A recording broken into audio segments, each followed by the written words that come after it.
Welcome to TechSource.tv. My name is Dan, and today we're taking our first look at the NZXT HALE 82N.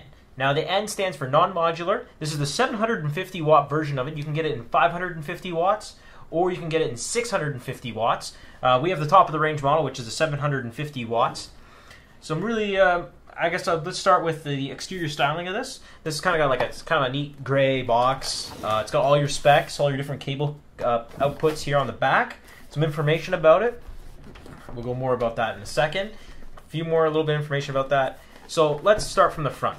The front here, it says we got 750 watts of awesome power. We have Japanese capacitors, single 12-volt rail design. Now, different manufacturers do multi-rail designs or single rail designs. I've tried power supplies with both. So I ones with both. One with a quad rail, and now I currently use a single rail system. Did I notice anything different? Well, let's just say my quad rail one doesn't work anymore. But power delivery, they're pretty much the same, and there's reasons why you do both, but mainly for gaming setups, you want single rail. Also, it's got a silent operating 12 centimeter fan. You have 80 certified plus bronze, which is good, so it's 80 plus efficient. So that's good to see. So it's power saving and all that. It's got an awesome 5-year warranty. That's a really good thing to have, especially for a power supply. Because power supplies, you do generally keep them for more than a year. You're going to have a power supply for a while, so you're going to want a long warranty. And 5 years is plenty. And a power supply will usually outlast your build. You're going to have it maybe for 2 to 3 builds. So moving on to the back, let's talk about some of the AC inputs on this thing and DC outputs. So for our 3+3 rail, we got 30 amps on that. That's plenty of power. Our 5-volt rail, we have 30 amps for that as well. On our 12-volt rail, we got 60 amps on that. That's really good. So between our 3.3 and 5-volt rail, we got 150 watts. On our 12-volt rail, we got 720 watts. And well, as they say, it makes a total of 750 watts.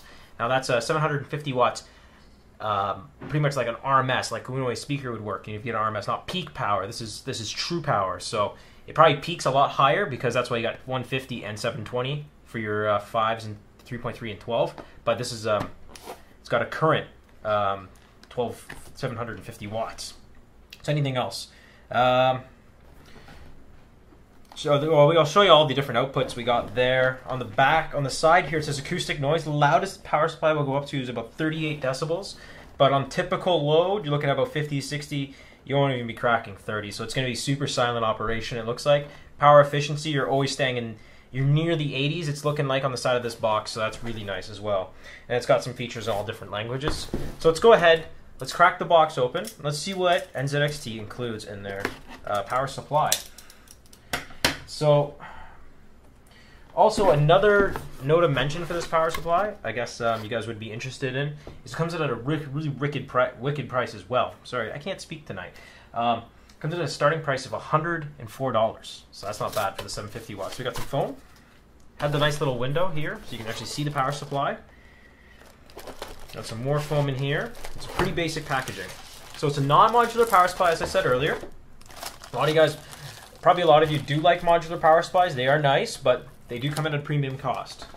And also, modular power supplies generally don't have as good as efficiency as a non-modular one anyways. So in the box, I got a little baggie of do not eat. So this is our silica gel that gets rid of any moisture in the packaging.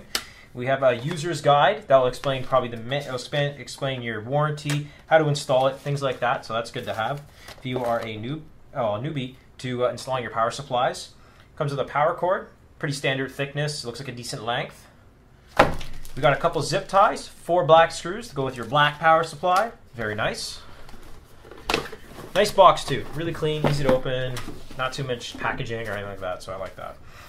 So the power supply itself, check this out. This is a 750 watt unit, and this is tiny. This is a really small unit. It's not too heavy. It's got a bit of heft to it, but it's not like crazy heavy. So that's good. So let's take it out of the bag. So here's the 750 HALE 82N. So on the top here, we can see all the outputs, as I was talking about before, so all our power outputs. It's got an active PSC in this, so you can, depending on where you are, it'll automatically switch if you got 150 current, or, if you got the 100, if you're running 100 volts or 240 volts, all that, 50 or 60 hertz, 10 amps or 5 amps. It's got an active PSC, so it doesn't matter what power you're going to stick into this. Any regular wall jack it'll support, and it'll figure it out because it's smart. So on the back here, we got, let's just talk about the back here. So we got this nice matte black finish, and then it's got the power switch, which I like to see. Power switches are nice to have. We have the honeycomb, so basically having the honeycomb design on the back is going to allow the maximum airflow out, which is great. And then we got our standard power plug there. On the bottom, we have our 120 millimeter fan with a nice detail here. You know, white blades, usually just got black blades as a generic fan. Can actually see, well, in the review I'll tell you, we'll talk more about the fan and then more to the internals. So I was trying to see who actually made the fan.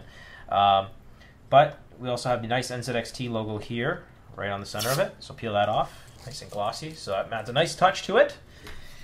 It's got NZXT here on the side, stamped into the metal. It's got it also on this side here, so nice little details there. So that looks pretty good so far. And also we have the, if you take it apart, you will void your warranty, and do not take your power supply apart. It's very dangerous. There's highly voltage stuff in there, like really big capacitors, because they're meant to power up PC. So give me a second here while I take out our cables. Forget it, I'm cutting it. This is too much work. I have no patience for this. There we go. I don't like those zip ties. Alright, so let's check out the length of the cables. Let's see here. I'll do the 24 pin. It's a pretty good long cable. So this would be good for your mid-tower, even maybe some full towers. This will work. This is a good standard length, and even still, like, it still could go longer. It's just it's used to being bundled up. So as you work it more, it's going to get longer, and it's going to work better. Like kind of the flexibility of the cables are pretty good. The sleeving, it's good. It works. It's not individually sleeved, which no power supply would come. But the cables are colored, which is fine. It's kind of, you know, at the $100 range, I wouldn't expect black cables or anything like that. So they're good. It's pretty good sleeving. I just wish there was a bit darker. You couldn't see the coloring of the cables, but it's at least sleeved. All the cables are sleeved, and looks like it's going to hold up pretty good over time. So let's continue. So we got one 24-pin cable here. So it's a 20 plus your 4-pin, which is awesome. We have 4 SATAs on this. So they did a pretty good sleeving job on that. Each individual one is sleeved. And the cable is nice and small, so it's easy for cable management. So let's find all our SATA. So we got one of those with the 4 on it. We got 2 of them. There's a couple more here. So there's 3 of them now. Let me just untangle it in the mess of cables. And that's it. So we got three SATA cables with 4 SATA plugs on them. So that's great. So you can support tons of hard drives with this, or DVD drives if you prefer. Also, we got 2 Molex ones and one that has a floppy connector on it, so that's good for if you are still stuck in the 90s and late 80s, and you still run a floppy drive, that's good for that. But nowadays, these are more meant for sound cards, and that's what I use mine for. It's actually on a sound card. So you got 2 of those, so you got a total of 5 Molex connectors, so that's great to see.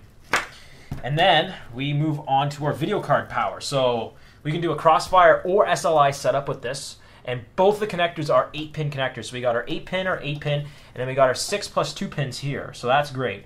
So what I'm going to try with this power supply when we go to review it, we're going to throw a GTX 480 in there with the Ivy bridge, generate lots of power consumption. And then after that, we're going to take that out. We're going to put two ATI 4870s in there, and then generate lots of power, and maybe find a way to rig in the 480 as well as a physics card. And really tried to load this thing up because those are all power hungry cards, as we all know. And finally, we have our 2 plus 2 pin, or our motherboard 8-pin, so either or. So that's good to see there too. So nice cables, and this one's really long as well. This is probably the longest cable out of all of them. Yeah, definitely the longest. Your 8-pin would always be the longest. It's got to go all the way up to the top of the motherboard, reach around, and then plug in like that. And that's really good that they went super long with these. All the cables are not the same length. So good length cables from them. Power supply is not super heavy, which is probably a good thing because you don't want to make your PC too heavy, but it's got some good heft to it. So you know it's a solid power supply, so it's got some good heat sinks in there. From what I can see, just a visual, not really taking it apart yet. We're going to take it apart in the review. Do not do that at home. But in the review, we're going to take it apart. We're going to look at the airflow. But I can see from here, it's got a good airflow design, so airs you can easily get in, get out, and a kind of a neat detail you can't see right now, but when we take it apart, it's actually got a white PCB on here, which is a cool NZXT touch. So that's really neat, guys, and so look forward to the review. This is just our quick look about it. As I said, it's got plenty of power. This is a 750 watt unit, but if you don't need 750, you can get the 550 or you can get the 650, whatever suits your needs. The HALE 82N. This is the non-modular. Definitely, they got you covered for whatever you need. So this one is really nice unit so far. And you know what? What I really like about it is it's a 750 watt, and it's smaller than my current 750 watt I use. It's just tiny. It's like the size of a 460 watt or a 550 watt. It's just tiny. I have a 650 that's bigger than this, and this is 80 plus. That's unreal. So this is super small and compact, and you got 750 watts of power. So this would be great for like an MATX build. So guys, please remember to stick around, rate, thumbs up, subscribe to our videos, and check out other videos that we've done with NZXT products or other things we've done. So this is the NZXT HALE N series, 82N series, and this is the 750 watt version. So stick around. See you guys later.